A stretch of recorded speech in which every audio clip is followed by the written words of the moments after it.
Geopolitics and Empire is joined by Justin Hart, who's an executive consultant with more than 25 years of experience with Fortune 500 companies and presidential campaigns.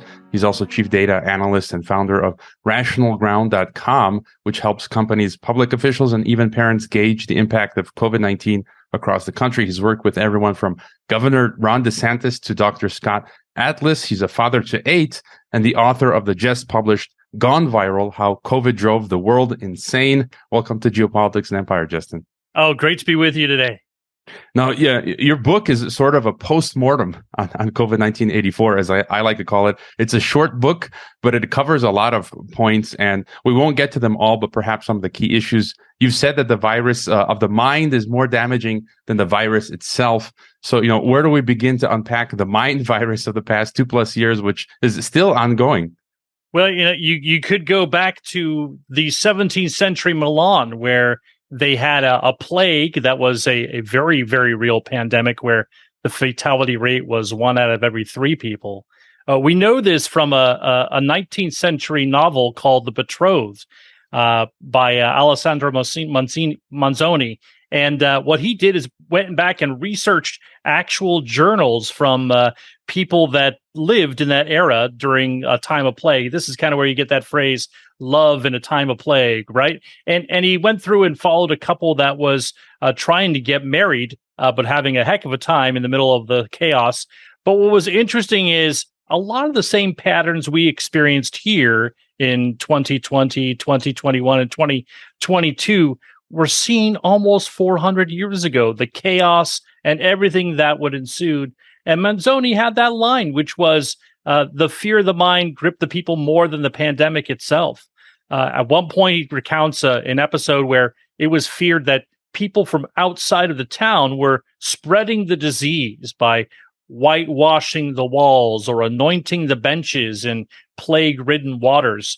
And he recounts a journal entry where an older gentleman is in a pew at church.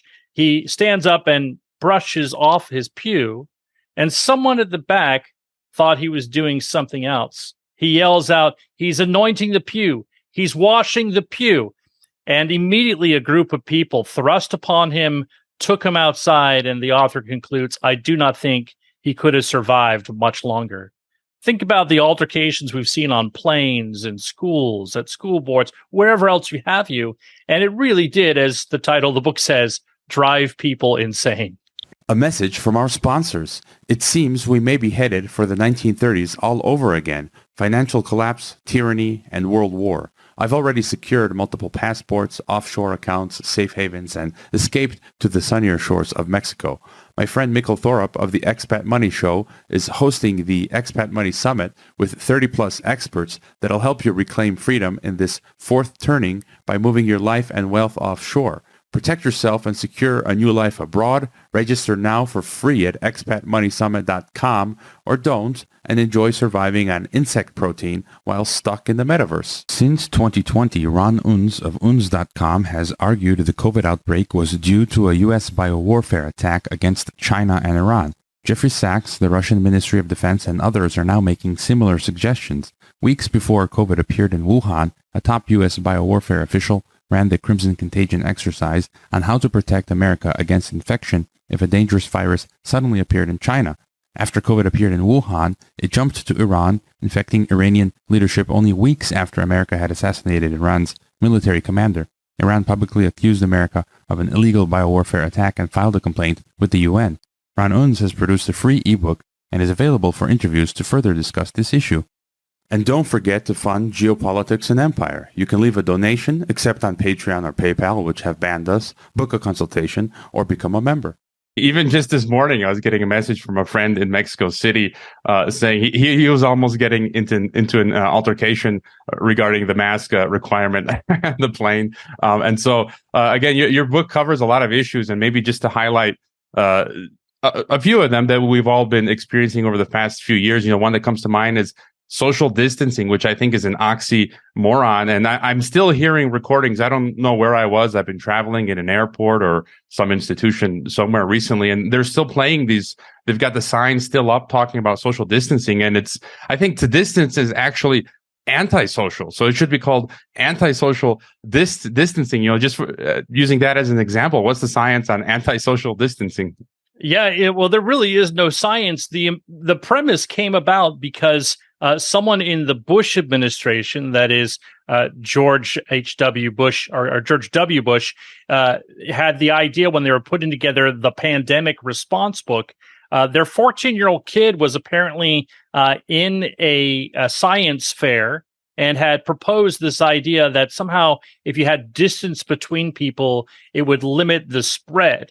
And so all the 6-foot lines went up. I was in Best Buy just yesterday, and I was in line, and all of a sudden I lifted my foot, and it was kind of sticky. And I didn't understand what was going on. And I looked down at the carpet edge, this small bleached circle, realizing they had just removed the stickers for the 6-foot distancing there. We all know now, based on the evidence that we have, that the virus is an aerosolized piece and that it really had no bearing on it. The 6-foot number, the 3-foot number, none of these were just kind of plucked from the air. And again, most of these interventions were primarily tools for our health overlords or our politicos to make some excuse as to how they were doing something about the pandemic. So when it came to masks, for example, a congressman or a governor could get up there and say, our cases are going down. Thank you for masking. Or when cases were going up, they could then turn and blame the crowd. Why aren't you wearing a mask? Cases are going up. There's no evidence whatsoever anywhere in the world that mask mandates made any difference in the ups and downs of the caseloads. Yeah, and just the social distancing. The first time I came across it was in early 2020 when I was trying to escape Kazakhstan, my former home, and it was at the Amsterdam airport, and they had the little signs everywhere, and you felt like you were Super Mario in the video game.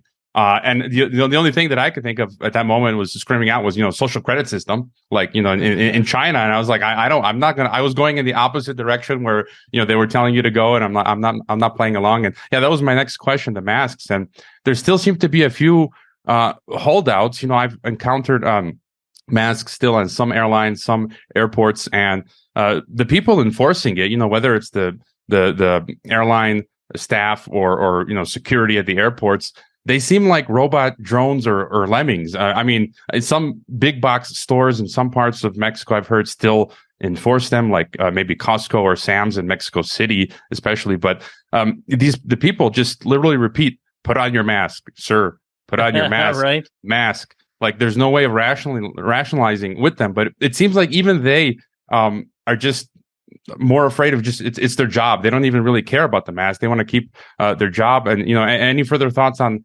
the masks? I think even a child would know it doesn't make sense. It gets filthy really quickly. It obstructs your airflow and so forth. Sure. Yeah. We go through a lot of examples. Everyone has a personal experience with a mask. I know my own 14-year-old daughter at a very robust private classical Christian school built on the pillars of logic and rhetoric and reason. And she's sitting there at lunch, and the lunch attendant says, be sure to sit sideways on your bench because we don't want you facing your fellow students as if COVID only goes in one direction. We seem to lost a lot of sanity there. I have a picture of a priest performing his ritual duty, baptizing an infant at a distance, fully masked, and he's doing so with a squirt gun. It became a kind of a game, but also a bit of virtue signaling. You'll notice the one bastion that is still very much masked and sort of headed up on these non-pharmaceutical interventions, as we call them, the NPIs. They basically are the college and university campuses right now.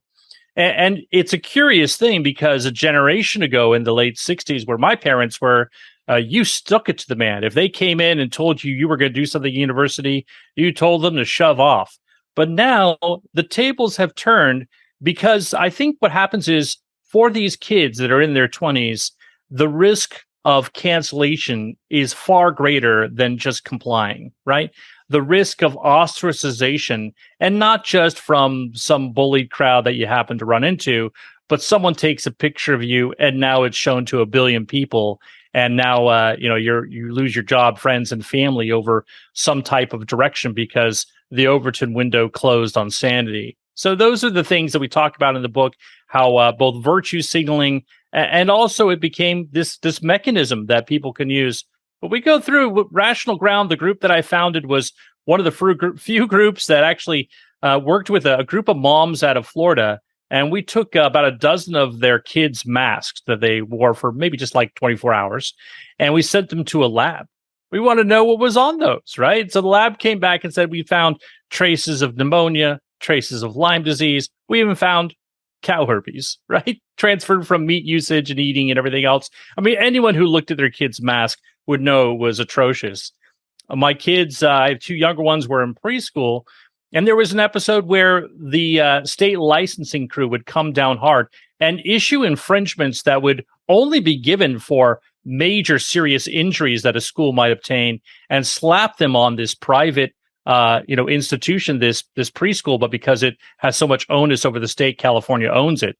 And so the state license people came to the director, and she asked them point blank, you guys are in early education. You know what this does to kids. And they said, I don't care. We have to do it. It's the rule, right? No one was thinking about that. Our teacher pulled us aside and said, I am so sorry for whatever, experience you're going to have with your 2 and 3 year olds, because try teaching your kid how to pronounce the letter H through a mask. It's impossible. And it's really damaging, as we've seen from the test scores and the development of small children right now. Yeah, I mean, I was lucky. My kid pretty much survived without wearing a mask, maybe once or twice. And so it's not been normalized. But you touch upon it in your book. You say that this has caused permanent damage to children. Could you talk a bit more about that? Sure. I mean, these are developmental years that they have as far as socialization. We already have the evidence, for example, that lockdowns and school quarantines and school closures had dramatic impact. The typical rate that you would see of obesity year over year, which is always increasing, it went up threefold for our kids. I mean, you think about the key, what we call comorbidities with COVID, that is mostly age, but also obesity and a lack of vitamin D. So whose idea was it among our health overlords to stick us in our house for 6 months, eating takeout out of the sun, right? It makes no sense whatsoever. But the damage to the kids is also educationally. Right now, we're having a big fight here in California with the superintendent of curriculum, who also has the keys to all the tests that have been taken. We know those numbers are drastic. In most school settings that we're seeing, the number of failing grades is up by 300%. The testing scores that we have nationally for 9-year-olds, for ninth graders, are basically back to where they were a decade ago. We've lost all momentum on this. And then you look at particular schools where you have underserved communities, like in Los Angeles, and a lot of minorities there. A third of all the students in Los Angeles County never showed up for a single Zoom class, either because they felt like they could skip it or they didn't have the means to sit their kid down and put them in front of a computer and make sure that they were logged on.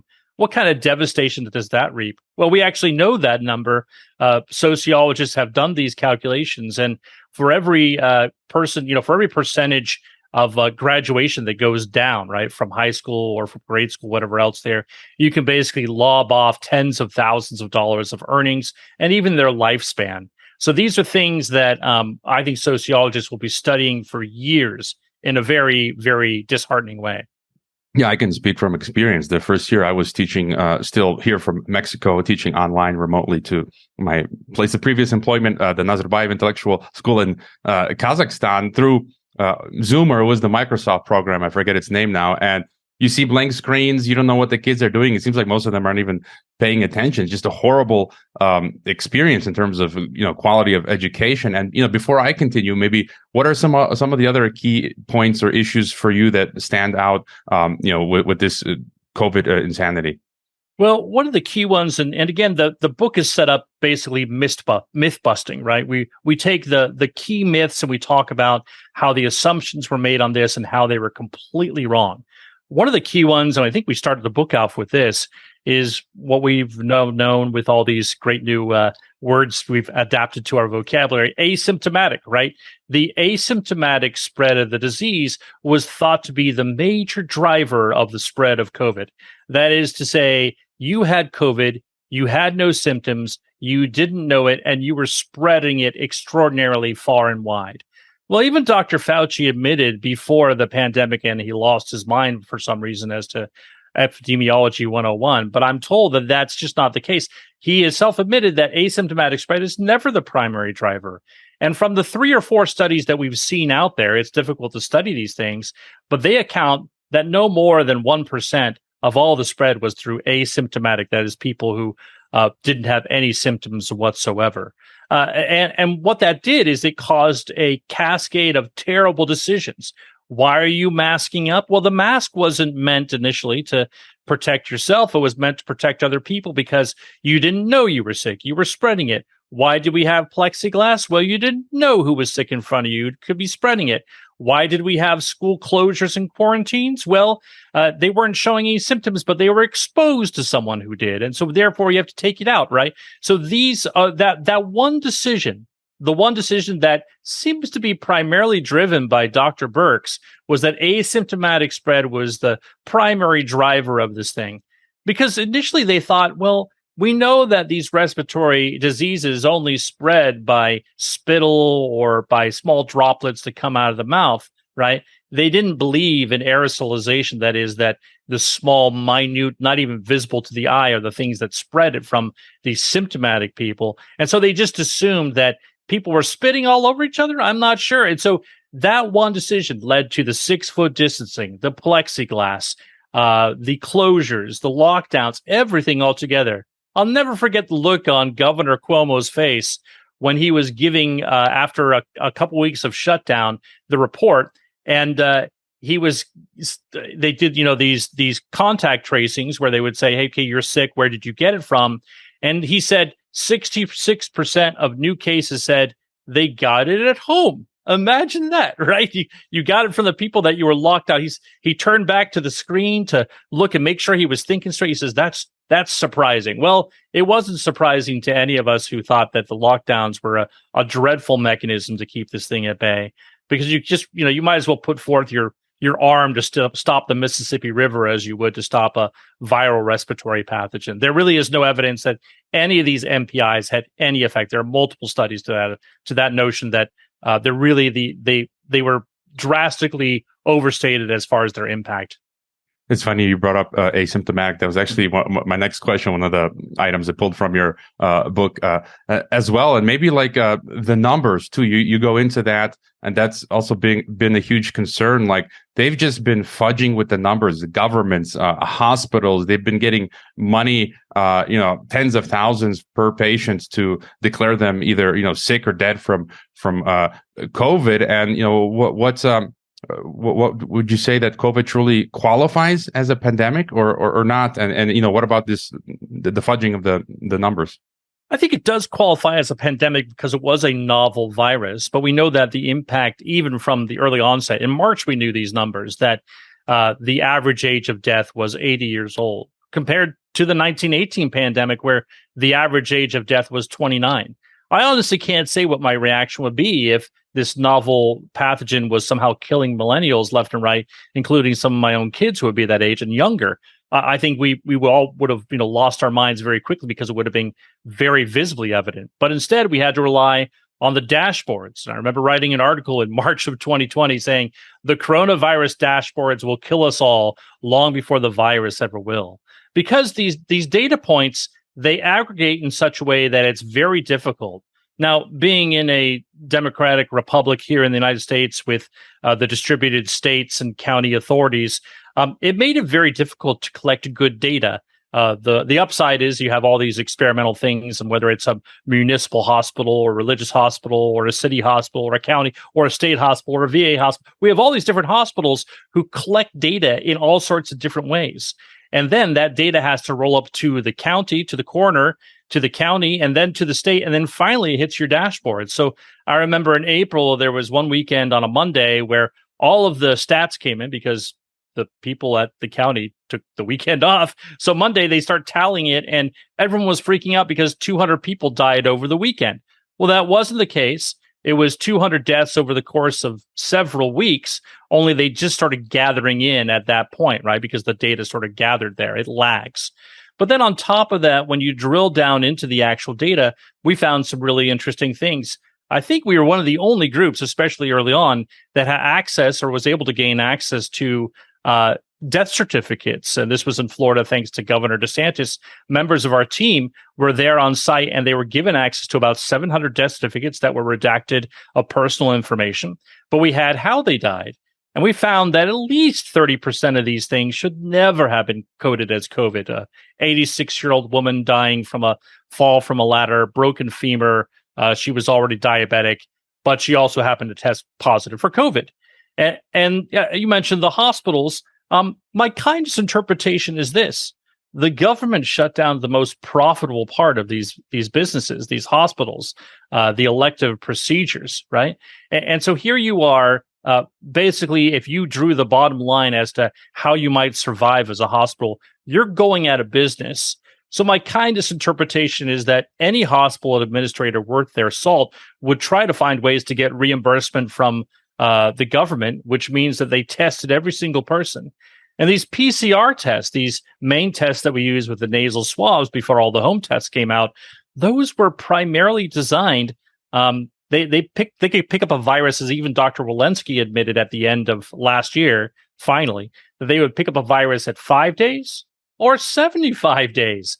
When they got embarrassed, Dr. Fauci and Dr. Walensky, because the huge Omicron wave, which was 10 times the number of cases that you would see from the first Alpha or Delta, they were hugely embarrassed because obviously the vaccine didn't stop this disease or this variant. And then also on top of that, they had to find excuses. And one of the excuses they had was, well, these are incidental infections. Well, I have news for you. Most of the infections that we saw throughout the pandemic were incidental infections.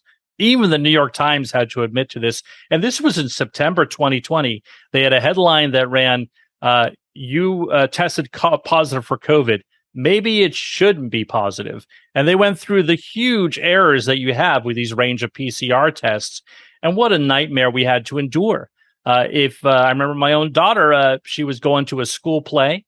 And because someone tested positive for COVID in the cast, this was at the end of 2021 when school quarantines were basically just it was school closures in disguise. So many kids had to stay home for weeks upon weeks. And we were told, well, the reason she has to stay home is she's not vaccinated. And we're going to say, well, what about the kids that are vaccinated? Oh, they can go to school. Well, who got sick? Well, he was vaccinated, right? I mean, the logic just belies any sort of reason, and it destroyed a lot of the trust that we have in our health institutions. And to touch on the, I'm going to use coded language here. This goes out to different platforms, but I'm still trying to, while I'm still on YouTube, I still try to reach people who, right, for some reason, listen to the podcast on YouTube. But the things being injected into people, you touch on that and how you cite Ed Dowd, who worked in Wall Street, and he's been very forthcoming with some of his views. But you mentioned that there could be unexpected early deaths, due to the things that people are, inserting into themselves. Just your thoughts on the vaccines. Look, my kids were all vaccinated with the regular vaccines that you have. But the difference you have with, let's say, a measles vaccine or a polio vaccine or something that's been around, it had been around for a long time.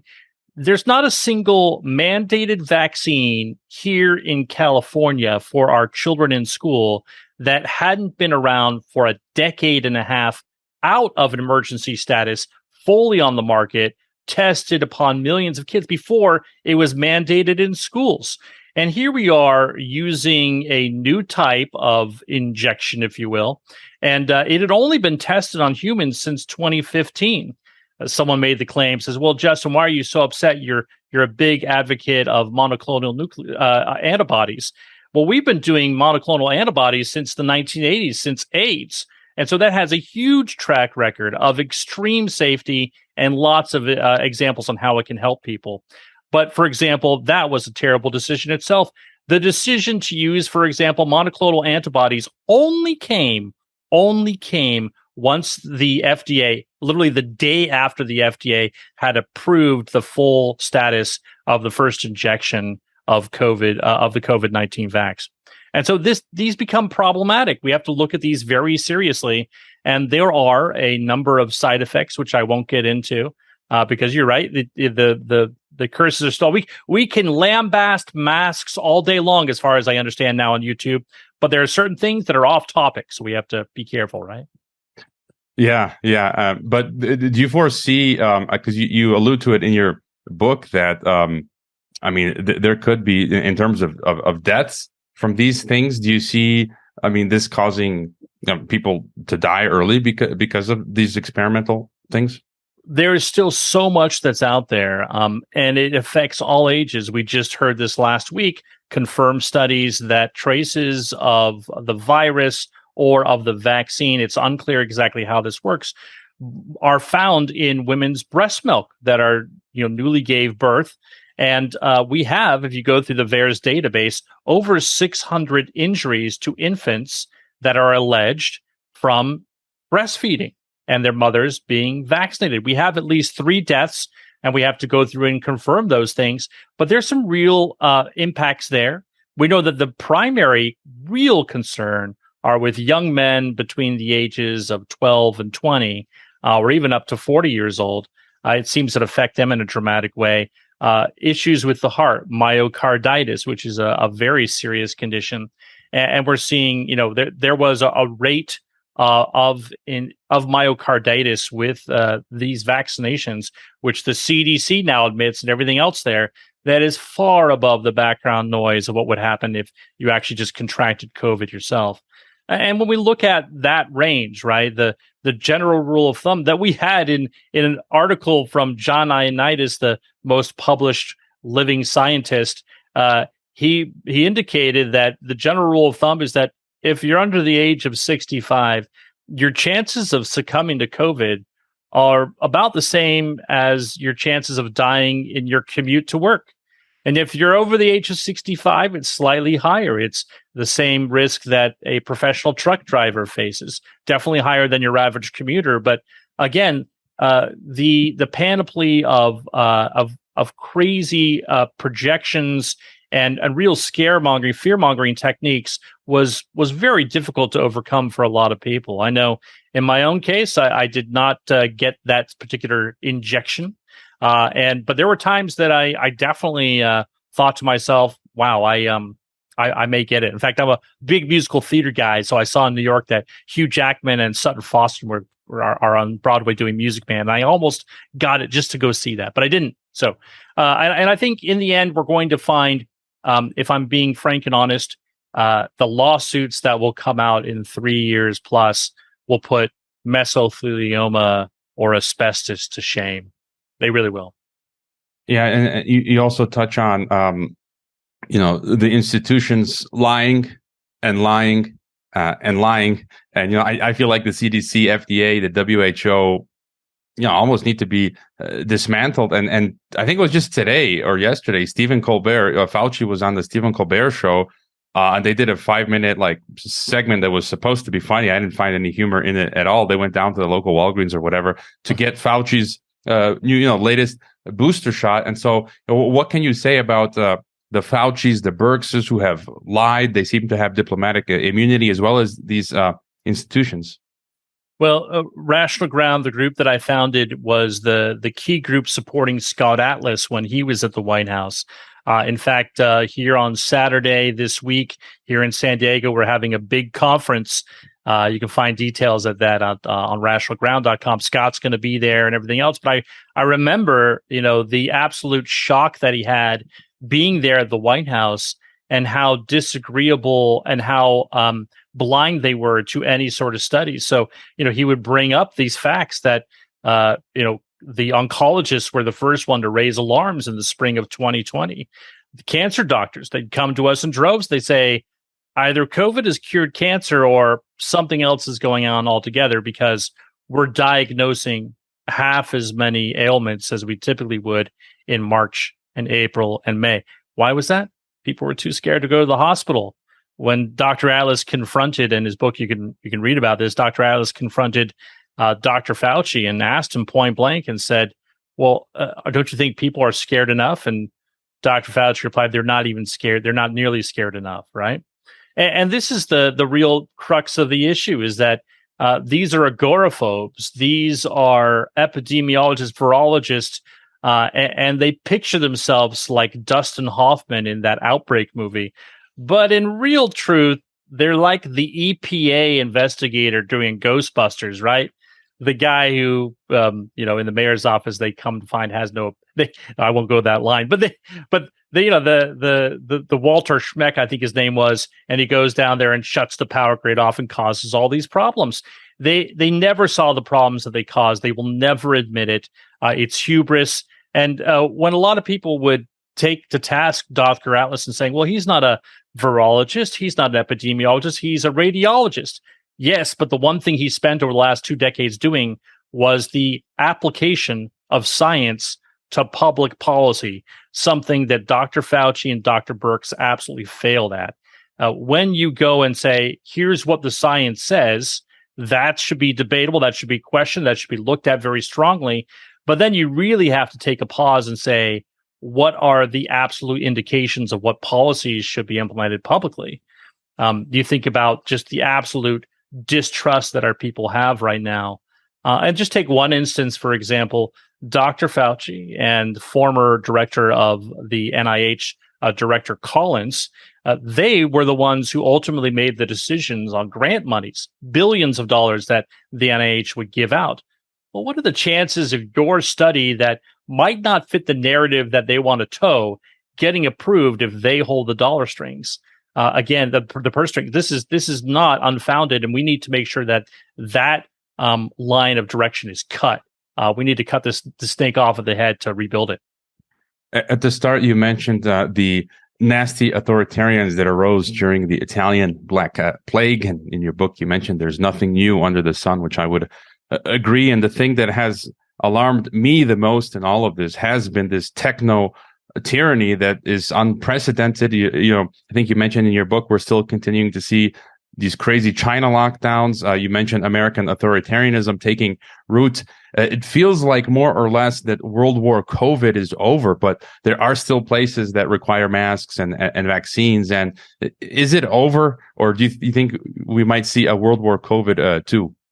Well, I think people have had their fill of the tactics that have been used for the pandemic, but there's no reason that these arrows won't come out of the quiver again for other tactics, whether it's climate change or food distribution or any sort of things that you have there. And you're right, there in 17th century Milan, they had these groups called the Monati, which were basically exempt from any sort of supervision. You think about all the different hypocrisies we saw, whether it was Gavin Newsom at the French Laundry or other politicians who were encouraging and pleading with their citizens to stay home from their vacation home in Cancun, right? This is nonsense stuff. And we see it again and again of these people that are basically saying one thing and hypocrites on the other end. And until we sort of get a handle on that thing, it's going to come back and rear its head again, because even as the World Economic Forum noted that this was essentially a test run. I'm not saying they designed it that way, but they're definitely looking back on this and they're saying, wow, look at all these people who basically folded their tables very quickly and did exactly what we asked. That's what we're going to need. And so I hope you guys have a palate for crickets and for getting back to the Stone Age, because that might be what's on your plate and how you're going to get there.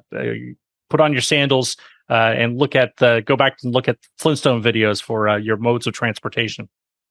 I just had a friend send me a photo yesterday, which I'll post on my Telegram channel. They went to a rural part of Mexico and they showed me their plate, and it was filled with crickets and worms.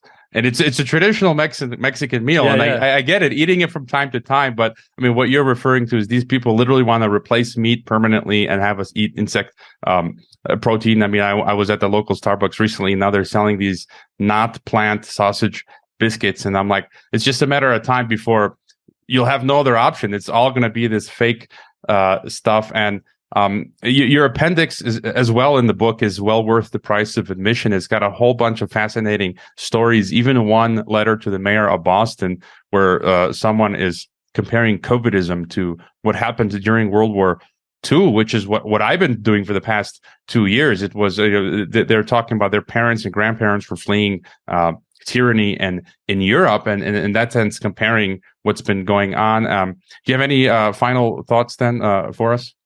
Yeah, look, I think the next steps we need to do are pandemic cleanup.